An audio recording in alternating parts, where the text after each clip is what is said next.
Bonjour, bonjour, nous vous espérons bien portant. Elvis Loussassa devant les micros, directeur général des établissements El Service.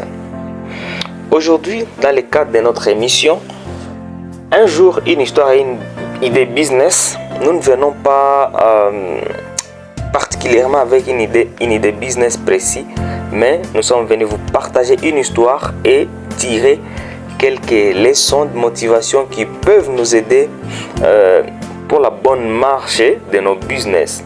Et cette histoire, elle est inspirée de la Bible, de Genèse 28 jusqu'à Genèse 36. C'est l'histoire de deux jeunes frères, Ésaü et Jacob, fils d'Isaac et de Rebecca. Je vous raconte un tout petit peu l'histoire. Il fut un jour où Isaac, leur père, sentant sa mort venir proche, il était en train de vieillir. Alors là, il veut bénir ses enfants. Et prioritairement, il voulait commencer par bénir son fils Isaac qu'il aimait tant. Alors, il lui demande d'aller à la chasse, lui amener et lui préparer un gibier afin qu'il mange, que son âme soit dans la joie et que son cœur lui bénit. Malheureusement, le but d'Isaac ne sera pas atteint parce que Rebecca, sa femme, va détourner l'offre vers Jacob, son bien-aimé. Vous comprenez que déjà dans la famille, le père aimait Isaac, la mère aimait Jacob. Alors, la mère va détourner la bénédiction. Il va préparer Jacob.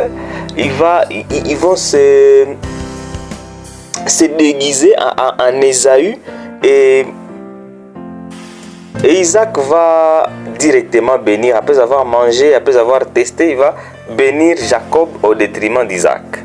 Voici les paroles de la bénédiction. Il dit que Dieu te donne la rosée du ciel et la graisse de la terre, du blé et du vin en abondance, que des peuples te soient soumis et que des nations se prosternent devant toi. Si vous lisez ce verset, il y a plusieurs types de bénédictions qu'on donne à Jacob. Des versets suivants. Que le Tout-Puissant, que le Dieu Tout-Puissant te bénisse, te rend fécond et te multiplie, afin que tu deviennes une multitude de peuples. Qu'il te donne des bénédictions d'Abraham, toi et à ta postérité. Une fois rentré, Ésaü constate que Jacob venait de voler ses bénédictions. Il pleure ses chagrins, il pleure des chagrins. Mais enfin, Isaac lâche encore des bénédictions sur son fils Ésaü. Il dit: voici, ta demeure sera privée de la graisse et de la terre et de la rosée du ciel d'en haut. Tu vivras de ton épée et tu seras asservi à ton frère. C'est aussi une bénédiction qu'Isaac donne à son fils Ésaü. Il lui dit que non, toi ta demeure sera privée de la graisse, de la terre et de la rosée du ciel, comme est le cas pour ton frère. Ton frère aura beaucoup plus de bénéfices qui viendront du ciel. C'est-à-dire pour lui, il y aura peut-être de la facilité. Mais toi, tu es béni, je te bénis. Mais tu vas vivre de ton épée, c'est-à-dire il va vivre à la sueur de son front, mais il sera quand même béni. Et nous le voyons dans Genèse 36. La Bible dans Genèse 36 est en train de montrer que Ésaü était aussi un homme puissant. Bien que Jacob avait reçu des bénédictions, Ésaü aussi était un homme puissant. Dans Genèse 36, on le détaille. On dit qu'il avait... il fit un homme puissant. Ésaü fit un homme puissant.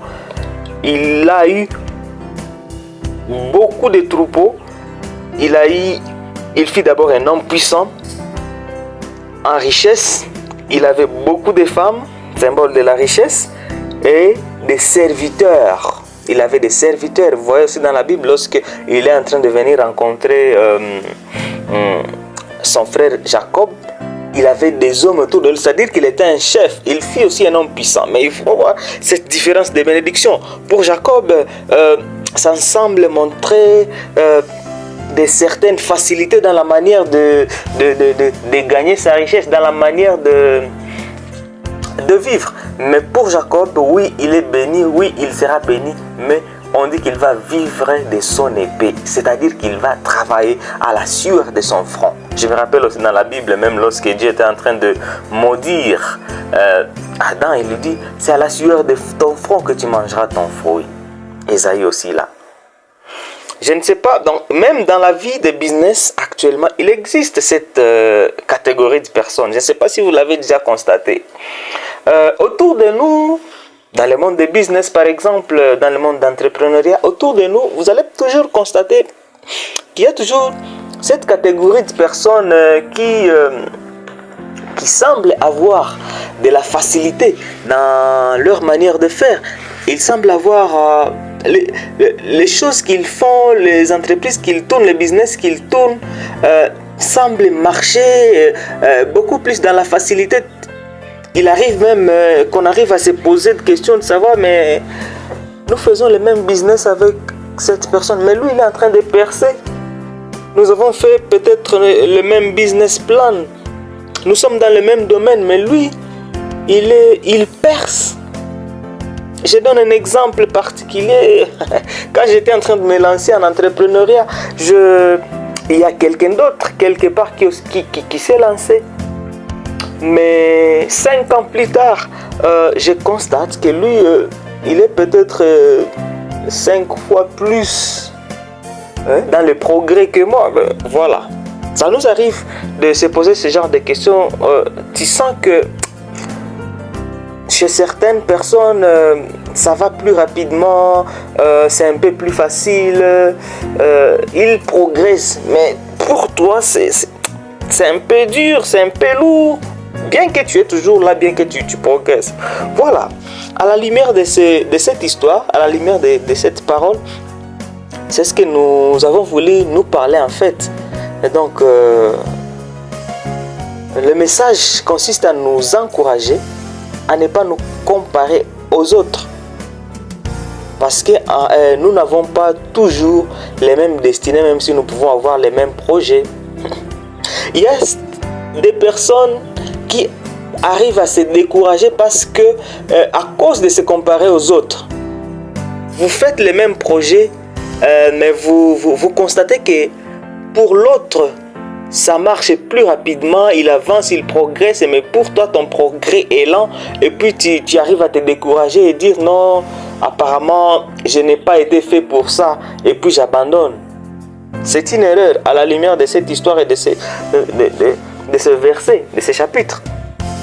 Donc, on ne doit pas abandonner parce que nous voyons un tout petit peu en arrière par rapport aux autres. On ne doit pas abandonner, mais aussi arrêtons de nous comparer aux autres. Chacun peut avoir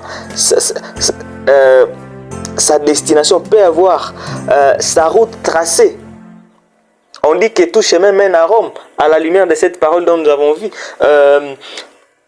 Les deux frères ont fini des hommes puissants, ont fini des hommes qui ont eu une abondance en richesse, une abondance en serviteurs, une abondance en épouses. Donc, ils ont fini des hommes...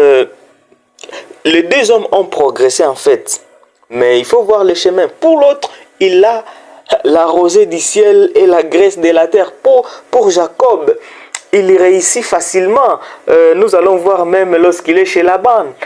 Donc, les choses qu'il touchait, les bétails qu'il était en train de garder, se sont multipliés très rapidement au point où à un certain moment, Laban, son oncle, va lui confier une partie de sa richesse comme salaire et il constatera que les troupeaux de Jacob fleurit, les troupeaux de Jacob va croître un peu plus rapidement jusqu'à ce que Laban et ses fils seront encore une fois jaloux. Vous voyez, pour Jacob, il avait beaucoup de facilités qui viennent du ciel.